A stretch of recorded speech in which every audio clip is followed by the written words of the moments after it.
Eagles Entertainment. Welcome, Eagles everywhere, to the Eagles Insider Podcast presented by Lincoln Financial Group. Eagles Insider Dave Spadaro with you from the NovaCare Complex. Eagles back to work, getting ready for the Cleveland Browns on Sunday. This is not, of course, the Cleveland Browns of the past. This is a legitimate playoff team, and we'll go inside the Browns in just a little bit here in the podcast, taking a look at a team with a 6-3 record, with a powerful run game, with the NFL's sack leader on defense in Myles Garrett. We'll touch on him a bit later in the podcast as well. This is a legitimate Cleveland Browns team that's got firepower offensively, and defensively, it's got some stars to contend with. So the Eagles really need to up their game against this AFC North opponent. Best thing to do after a tough loss on Sunday, get right back at it, and that's what the Eagles are doing, heading to the road. They haven't played against Cleveland since 2016. Eagles are 3-0 at First Energy Stadium, if you like to look at trends that hopefully make a difference on Sunday. Eagles really need a win here. The NFC East, tight. The New York Giants could be the team that is most difficult for the Eagles kind of here at this point to contend with in the division. Eagles still have 2 NFC East games remaining, at Dallas, home with Washington. So plenty of football to go in these final 7 games. As I said, we're going to get into the Browns with our first look in just a bit. We're also going to visit with Lane Johnson, Eagles right tackle. He's got Myles Garrett to contend with on Sunday. Garrett, former first pick overall, leads the NFL with 9.5 quarterback sacks. He's long, he's impressive in every way, so he'll be a handful for Johnson on Sunday. But let's begin, as we do in our Wednesday Eagles Insider Podcast presented by Lincoln Financial Group. One-on-one time with Doug Pederson. Good stuff here from the head coach. Gives you a clue of what he's trying to establish this week at practice, the tone he wants with his football team around the NovaCare Complex. This week, it's one-on-one with head coach Doug Pederson. We welcome you to our weekly one-on-one with head coach Doug Pederson. I'm Eagles Insider Dave Spadaro. Doug, let's turn the page from the Giants game. You've talked enough about that. Let's look ahead to the Cleveland Browns on Sunday. And the obvious question is, how does this team bounce back? You know, we bounce back by how we prepare during the week, quite honestly, Dave. And the coaches putting together a really solid game plan that we can go execute and play with. And you know, and really sort of empowering the leadership of the football team to really embrace the guys, pull the guys along. You know, it's a long season, and there's still a lot of football games left, and a lot of positive can come with what's remaining, and everything's still right in front of us. But you know, in order for us to do that, it starts in practice. All right, so you've been through this before, where you've had to turn seasons around. Are there common themes that you point to and say, we need to do this, let's get this together, and it will turn around? Yeah, I think we turn everything inward and we focus on us. We don't keep it as an outward approach. And internally we focus on, you know, how can we keep things, you know, simple offensively, right? With some of the young players on the outside where they can just play fast and they're not thinking about a lot of things.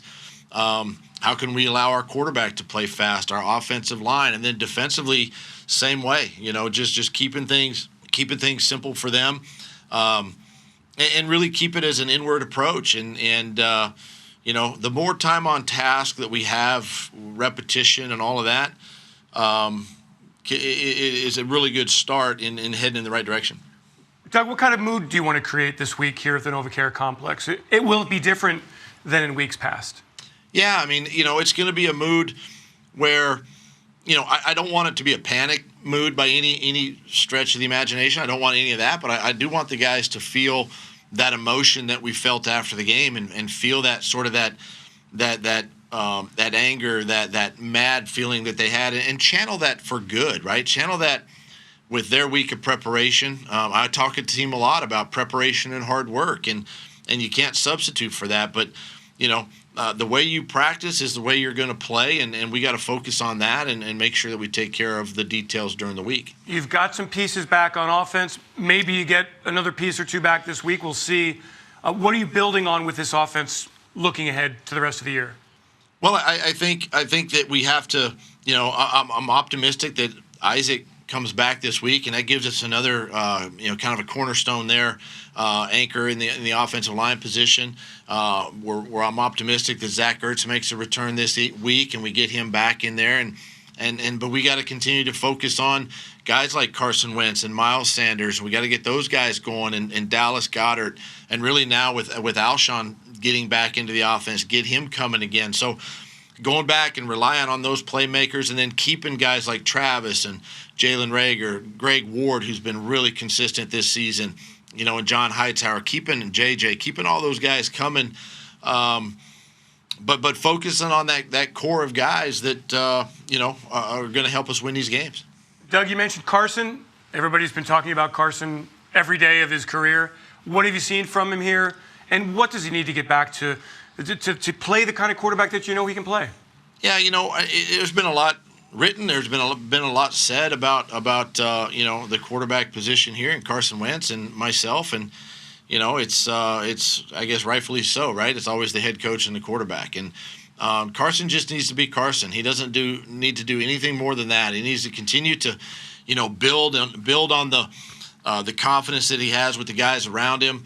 Again, with getting Isaac back, there gets some stability in the offensive line, and we don't have as many moving pieces there, and that helps the quarterback's frame of mind each week, having stability there, and then just keep working with the young guys, right? Staying on the same page with them, keep these guys coming, and just be him, and just lead this team like he knows how. I ask you this question from the fan inside me, so don't kill me here. But is there something you can do? I mean, we're used to seeing you with a very creative mind, a gadget play here and there, something out of the box. Is that in your mindset at all, to kind of just shake things up offensively? I mean, it's in my mindset every week, and we have them in every week. It's gadget. I love the gadget play. I mean, don't get me wrong. I love having them. We put them in the game plan. We had one dialed up yesterday, and we just missed the protection, and it was a sack, and we just can't do that. And sometimes you get in the flow of the game, and maybe it's not the right time, or something happens. There's a setback, and you can't get to that particular play, or whatever it might be. But those are all and those plays, obviously, when they work. It seems like it, might cure all the problems, but it's just one play, and we keep moving on. Doug, Cleveland Browns defense. They only gave up 7 points to Houston on Sunday. What do they do so well? Again, this is a really good front. Myles Garrett, one of the top pass rushers in the National Football League, and we got our hands full with these two edge guys, and it's a really good defense. They're playing well, they're playing consistent, and again, from an offensive perspective, it just comes down to execution, and sometimes you don't have to get too fancy with teams like this, right? You just got to do your best stuff and your core stuff, and where we know where we're going, and get a good week of preparation, and that's what it's going to take. Shifting to the other side of the ball here, what have you seen from this defense through 9 games, and where does it get better moving forward?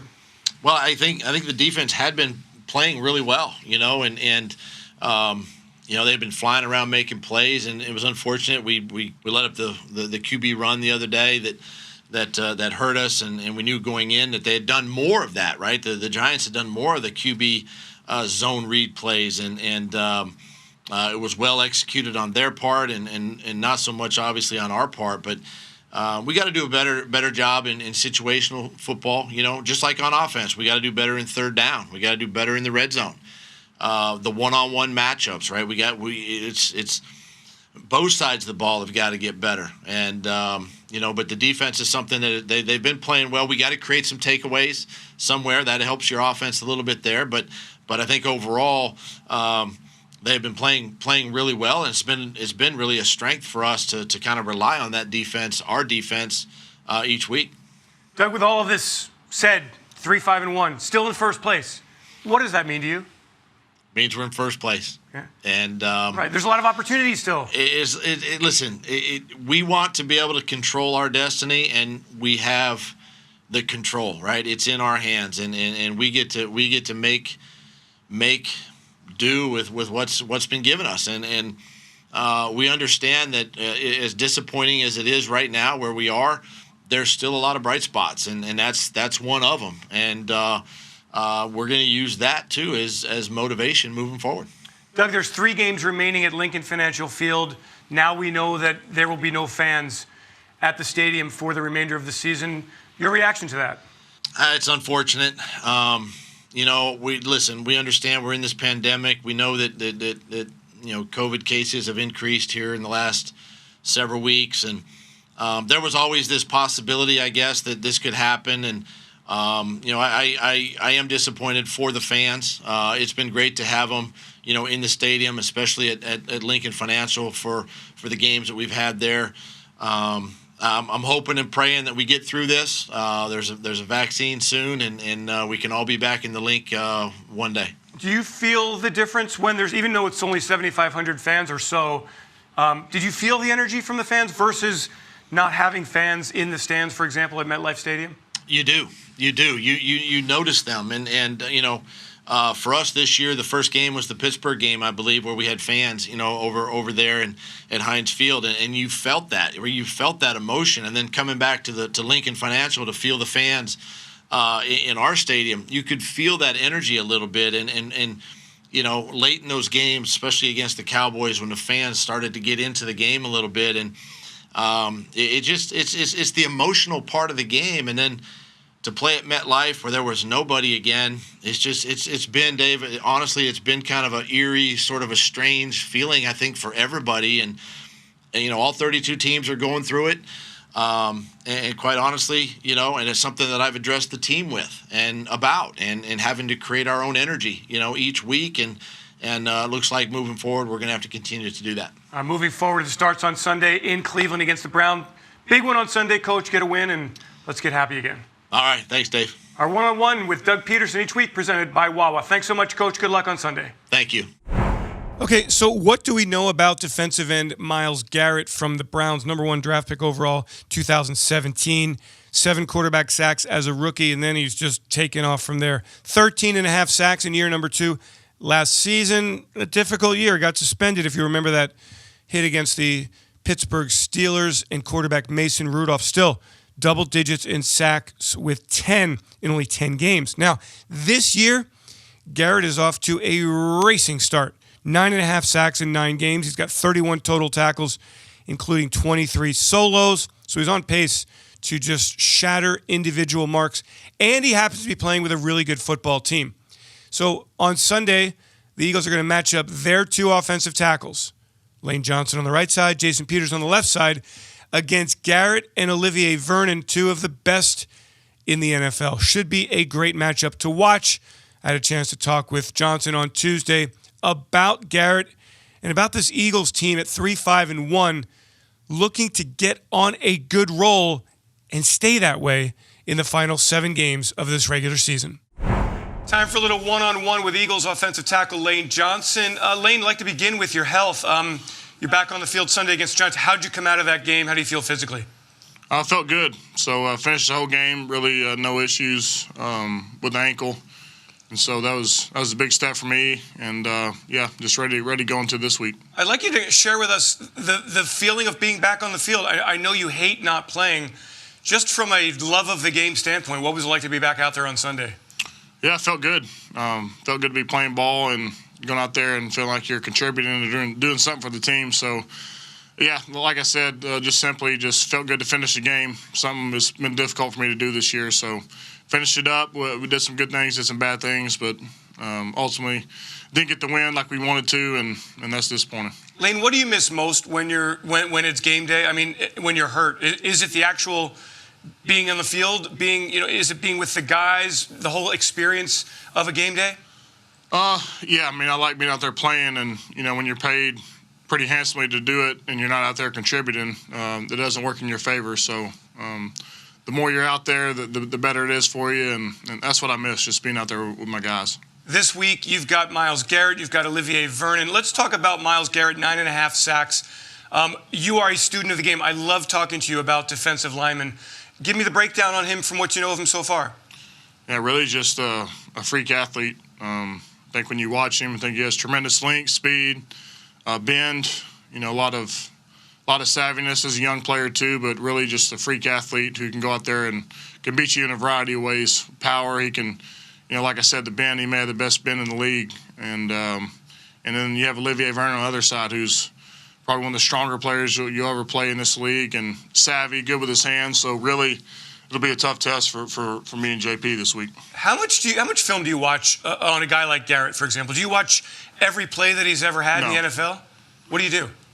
I watch a few tendencies, but I really don't like watching film of guys. When they show film of him going against guys, it's just like a horror flick of him just whooping guys left and right. And so I don't really want to take anything from that film. I like watching a few tendencies that he has, a few rush moves, but really everything from my job is about reactions and using my hands correctly. So a lot of what I do is all about me, my set lines, my angles that I take, and if you put yourself in a good position, you have a better chance of blocking these guys. So your strategy is to dictate to the defensive lineman, not allow him to bring this array of moves to you.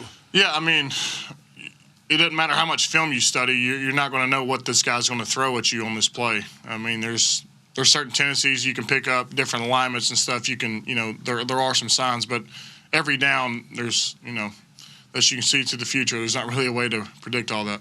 What are you good at? What makes you special at right tackle? I get off the line of scrimmage pretty quick. Usually when you watch the game, I think I'm pretty good at popping off the ball in the snap count, so putting myself in a good position to, instead of reading the rush, I have more time to react. So all of it starts with a snap count. When I came in the league, I watched Jason Peters do it, Joe Thomas. Those guys just pop off the ball so quick and, don't allow the defender to get on their edge. Lane, we are 9 games into this regular season. How would you describe the first 9 games of the season? How would you describe this football team right now? Hey, we got our backs against the wall. It's not where we wanted to be. People are tired of hearing us talk, the excuses, this and that. So it really don't matter what I say, what anybody says. The only thing that matters is productions on Sunday and how we play. So, really it doesn't matter what I say. You've been in this position before. What has worked turning seasons around? Are there common themes, common threads? Yeah, really is don't think about a whole lot. You have a job to do. That's what you're paid to do, is your job. And so when it all comes down to it, it's about doing your job to the best of your ability. What can I control? My practice, my effort, and helping the other guys around me. Lane, on the road now, I know the rules are very strict. Can you compare pre-COVID, pre-seasons, on the road, what you would be doing on a nightly basis versus now? Yeah, pre-COVID, you have stands, you have fans in the stands. Using the away games, it's pretty difficult to hear. So getting off the ball, getting off the snap count is vital, because if you're late, that's a sack. So really the timing of all that is crucial. But now, no fans in the stands. It's not quite as noisy. So, it's been easier from that standpoint with the cadence and all that. But yeah, it's pretty eerie just going into an empty stadium and playing. But that's been the kind of the theme of the whole year. But, is what it is. What about the night before? Were you a guy who would go out for dinner or would have family and friends throughout the country come visit you? I have had that, but what I really just, I like going to the team meeting, we have our snack, and then going to the room. I really don't like, sitting around and talk or chit chat. Usually that time you start getting pretty serious and get ready to roll the next day. Finally, Lane, as you mentioned, no fans at Lincoln Financial Field the rest of the way. How much, even though it was only a few thousand fans, how much will you miss those Eagles fans there? It's been a weird year. We miss them. We miss the energy. It's weird playing football games without energy in the stands. And you can, really from a perspective standpoint, I think I can speak for all the players. What really drives this game and is the fans and energy. That's really what it's all about. When they're not there, it doesn't feel the same. Lane Johnson, thanks so much for joining me here, and good luck on Sunday against the Browns. Let's get a win. Thank you. So the Cleveland Browns are 6-3, very much playoff contenders. They've got the exciting Baker Mayfield at quarterback. They've got that great running game. They've got some wide receivers, even without Odell Beckham Jr. Jarvis Landry, an outstanding player. Yeah, so the Browns, they seem like they're for real. Let's find out about them as we take our first look at the Cleveland Browns with Nathan Zagora senior media broadcaster for the Cleveland Browns. Nathan, the Browns, I mean, look, we're looking from the outside here. 6-3 team. You run the ball over everybody. You got a defense that can come after quarterbacks. I think you're legit. I mean, are you seeing that this is a legit playoff team? And after so many years of struggle, Nathan, it's got to make people out there feel really good about the Cleveland Browns. Well, first of all, yes, it is great to be talking with you. And 6-3, we love that here in Cleveland. It has been a long time coming. Unfortunately, it's a year where everybody in the AFC seems to be 6-3 or better.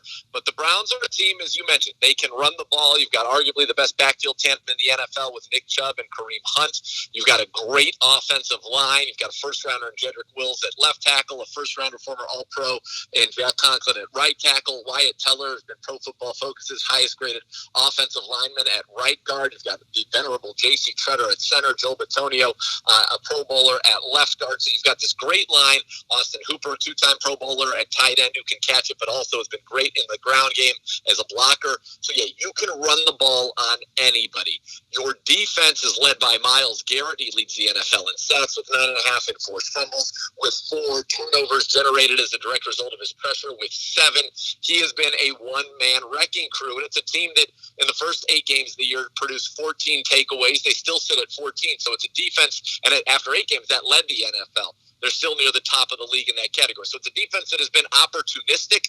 They get after the quarterback because of Myles. They generate takeaways because of the pressure they generate up front, and they run it. But it's a team that thus far has had a pretty specific path to victory. And what I mean by that is you get into a lead, you're able to pound your opponent with Chubb and Hunt over the course of a game and then run over them, and all of a sudden you look up and he had 200 yards rushing like he did last week in the game over the Texans. The question remains, though, can this team effectively stop teams from throwing the football on them, and can they throw the football when they absolutely need to, especially with Odell Beckham Jr., who you with the Eagles would know very well from his time with the Giants, especially without his presence on the field to kind of take the top off of a defense, or at least give somebody a defensive coordinator has to really think about game planning for. Yeah, I wanted to ask you about Baker Mayfield. Again, from the outside, a lot of excitement the first couple of years and then a lot of questions.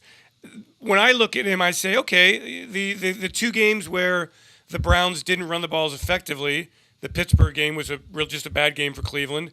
And then Cincinnati, the Cincinnati running game numbers weren't great, but Baker threw 5 touchdown passes. So has he responded to the challenge of taking his game to the next level? Yeah, and I think what he's done is he's done a very good job of doing what Kevin Stefanski is asking him to do in this offense. It's an offense in that Shanahan-Kubiak mold that is built off the ground game and then the play action off of that, the keepers, as they call them, some of the boots. And Baker's been tremendous out of the pocket. I think the evolution, and talking to Kevin Stefanski as I did this week, he said, I believe Baker's ready to ascend. And I think when you talk about that ascension, it's throwing the ball from the pocket in obvious passing situations when you need to. They know you're throwing it, you know you're throwing it, and you need to be able to convert in those situations. And I think that's the area that is going to be key to watch in terms of his development here over the next 7 games. Against Houston, a critical 3rd and 18, made probably the best throw of the season, a 21-yard strike to Hollywood Higgins over the defender in front of him, but in front of this corner coming from behind. And if he can make a few plays like that a game, this team is going to be very good. Look, he's cut down his interceptions. His touchdown-interception ratio is better than 2-1. I know you guys in Philly are struggling that with Carson and the 12 interceptions. But last year he threw over 20 interceptions, 21. So to cut that number down to be 2-1 in terms of touchdown interceptions, that's been huge. Is he going to go out and throw it 50 times and throw for 400 yards and 5 touchdowns week in and week out? No. But I do think, as you pointed out against Cincinnati in an absolute shootout with Joe Burrow, he answered the call and led them down the field. For plays, 75 yards, all passes, touchdown, game winner, 5 touchdowns in that one. Baker has it in him. I think on week in, week out basis, though, that what they're asking him to do, take care of the football, hit the shot plays when they are there. He's been incredibly efficient in the red zone. So I would say he's doing what he is being asked. It's not fantasy relevant per se, but it's helping this Browns team win. The real key, though, will be a game against the Pittsburgh Steelers or Baltimore where they do a good job of bottling up the run. Can you win a game from the pocket against an upper echelon defense in the NFL? And speaking of bottling up that run, is it just a matter of a defense winning the individual matchups? I mean, otherwise, you stack the box and Cleveland still runs the football. We've seen it. They are just a powerful run game, and they stick with it. So what has worked defensively against the Browns offense? Honestly, not much. And in fact, I would say in terms of stopping their ground game, nobody's done that when Nick Chubb, Wyatt Teller, and Austin Hooper were all on the field together. Nobody this whole season. So it really is. They do stick with it. Kevin Stefanski is committed to it. And even in a game against Indianapolis, where they did a good job containing it in the first half, but it allowed Baker to throw for 2 touchdowns in that first half, they were able to pick up the yards when they needed to. And that's kind of been a staple of this team. We've converted multiple 3rd and 9s running the football this year. They just seem to have a knack for making the plays when they need to make the plays on offense and sticking with it, as you said. And, I was talking with Joe Thomas. I do a few shows with Joe Thomas, and he said what he loves about this offense and what he loves about the way Kevin Stefanski calls it is that commitment turns those runs that may have been 1 or 2 or 3 yards in the first half, and you stick with it, and you wear teams down, you have 2 backs to stay fresh, and all of a sudden those become 5, 6, 20, 40-yard runs in the second half. I mean, one of the most incredible stats I think this year is that Nick Chubb, who missed 4 games, leads the NFL with 7 runs of 20 yards or more. So we get a lot of chunk plays from that ground game. The key, honestly, is to build a lead on us and make us one-dimensional. That's what the Steelers did. And then all of a sudden you have to throw the ball. And when you have to throw it from those circumstances, that's what I'm talking about, the evolution. That's what hasn't happened. But when the Browns are in a neutral game script or a favorable game script, they're very tough to stop because they just execute. They know what the Browns are running, but the Browns do it well. Bill Callahan, probably one of the biggest additions to the staff, the offensive line coach. He has done absolute wonders for this team, and a young guy like Wyatt Teller and Jedrick Wills, who had never played left tackle before coming into the NFL. I'm really looking forward to the matchup of the Eagles' offensive line against the Browns' front. And earlier in the podcast, I had Lane Johnson on, and he talked about Myles and what a freak Garrett is and how difficult he is as an athlete and the long arms and the relentlessness. Talk about Myles. I know last year was a difficult season for him, only 10 games, that Mason Rudolph incident. How has he grown from that? He really kind of, I think, took it to task to let his play do the talking. He has become more of a vocal leader in the locker room, I would say. But as far as the media goes and that perception, look, he had 10 sacks in 10 games. We all know that it ended in a very ugly fashion and kind of an outburst that I would say is very uncharacteristic of Myles Garrett. And so I think he's tried to put that behind him by being the best player, the best teammate that he can be for the Browns. And you've seen it, 9.5 sacks on this season. He made a critical stop on a 4th down on a designed quarterback run by Deshaun Watson in that game and kind of a goal line stand for the Browns defense this past week in the win over the Texans. He occupies so many people. And the Browns move him around. They'll play and run him inside. They'll run him on the right side against the left tackle. They'll run him on the left side against the right tackle. Wherever he goes, he's going to command a lot of attention. And this first game was the first time that Vernon, Richardson, Ogunjobi all healthy. And all of a sudden you see Ogunjobi get half of a sack. Vernon multiple pressures, and he had 2 sacks against the Raiders. And he had Sheldon Richardson getting to the quarterback again. So he presents a lot of problems because it's hard for one guy to deal with him, and that sets up one-on-ones for the rest of the guys on the Browns defensive line, and Joe Wood's also not afraid to bring some blitzes. He's a handful. His bend is just, when you watch it on tape, it kind of defies logic that a guy that big can bend like he does, maintain his speed. Joe Thomas said it's just the bevy of moves he has, and the fact that you always have to be worried about him going around the edge, and now he's developed that kind of where he pushes your hand with his inside handoff and then spins back inside, that he's got counter punches and just the raw athleticism, the speed power ratio that he has. There was a play where they ran a keeper with Deshaun Watson, and Myles bit on the fake and ran Deshaun Watson down on the sideline, and Deshaun Watson was dumbfounded, didn't think that was possible. That's the kind of athlete, that's the kind of player that Myles Garrett is. And as I said, the Browns defense has relied on him heavily to make a sack, to get a forced fumble, to generate a turnover. I mean, he's had a forced fumble strip sack that the Browns have recovered in 4 of the team's 6 wins. That's just how dominant he has been this year. And I think he's in the Defensive Player of the Year conversation. And I would say even beyond that, honestly, I think he's the most valuable player on the Browns and should be in that discussion for the league. That's the way that he's playing right now. That's a great scouting report. It's basically what Lane said, and can't wait to see those two tangle, and then wherever Myles goes, see how the Eagles react to that. Finally, here's an interesting question. The Browns have not won, have not been in the playoffs. How are they reacting to being a hunted team now rather than a team that kind of sneaks up on people? Last year I think was humbling. Remember, you're on the cover of Sports Illustrated, and there was all the talk about this being a Super Bowl team, and it fell flat on its face. And a lot of those guys are still here. So that team won 6 games a year ago. They've already won 6 this year. They also know that right now, if the playoffs started today at 6-3, they're on the outside looking in, believe it or not. So they know they have a lot of work to do, and I'm going to give a ton of credit. I think when you see the Browns, you will see a completely different Browns team than you've seen, and I know the Browns don't play the Eagles that often, once every 4 years, but it is a vastly different team and franchise, and I think it has to do with general manager Andrew Berry, who was with the Eagles and had what he called the most important year of his career, that development with Howie Roseman, and the leadership that he has and the synergy that he has with Kevin Stefanski. Kevin Stefanski has brought to the Browns an air of calm. He is a smooth operator, even keel, never too emotional, a Philly guy in his own right, though, so he's got that fire that burns, but doesn't let it show. And what he's brought, I call it the 3 Ps. He has he is prepared, he has a plan, and he always has a process to implement that plan.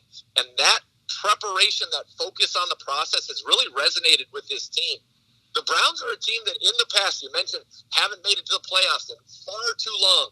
And when they would get in situations that would get tight or tense, or a game that they had in control, and you'd feel it slipping away, you'd say, here we go again. And the Browns often became a self-fulfilling prophecy, would lose games like that.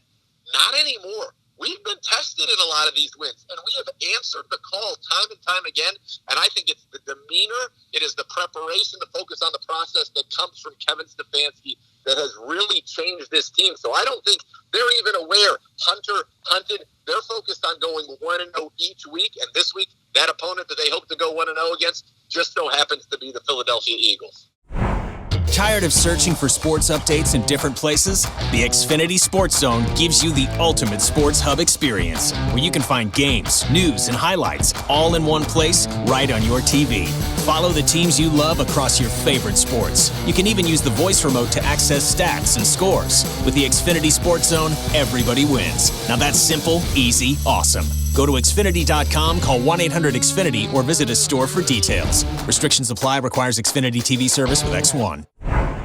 Raise a glass to that comforting feeling of an Eagles touchdown with the all-new Broad & Pattison wine collection created in partnership with Wink, featuring a Cabernet, a Rosé, and a Chardonnay. Broad & Pattison wines are the perfect pairing for any occasion. Now you can bring this sweet taste of victory with you to a dinner with friends or to the tailgate with your game day crew. Purchase online today at philadelphiaeagles.com/wine to stock up and have Broad & Pattison delivered right to your door. A portion of proceeds from every bottle benefit Eagles Autism Foundation. That will do it for this Eagles Insider Podcast presented by Lincoln Financial Group. Eagles Insider Dave Spadaro with you, thanking you for joining me here on this podcast. If you have a moment to rate us, we would appreciate it. I know everybody is looking forward to the Eagles getting back on the winning track and staying there. That's what we're looking for in 2020. So take to the road and win against the Cleveland Browns. That is the hope for the Eagles on Sunday. 1 o'clock kickoff from First Energy Stadium on Sunday. We're back on Friday with our tailgate edition of the Eagles Insider Podcast. Make sure you're with us then. Until then, have yourselves a great Eagles day, everybody. Thanks to Ray Doyle and to Peter Kelly for putting it all together. We really appreciate their great work as well. So enjoy, everyone. Have yourselves a great Eagles day, and fly, Eagles, fly. A lot of football left in 2020. E-A-G-L-E-S, Eagles! We want you to know about all the podcasts in the Eagles network of podcasts. So make sure you tune in to not only this Eagles Insider Podcast 3 times a week, but make sure you subscribe and listen to the Eagle Eye in the Sky podcast every Tuesday and Thursday, our Journey to the Draft podcast Tuesday and Thursday, and our Eagles Update podcasts, which give you the news in a flash, Monday through Saturday throughout this 2020 season. Sign up, subscribe, and listen to our Eagles network of podcasts.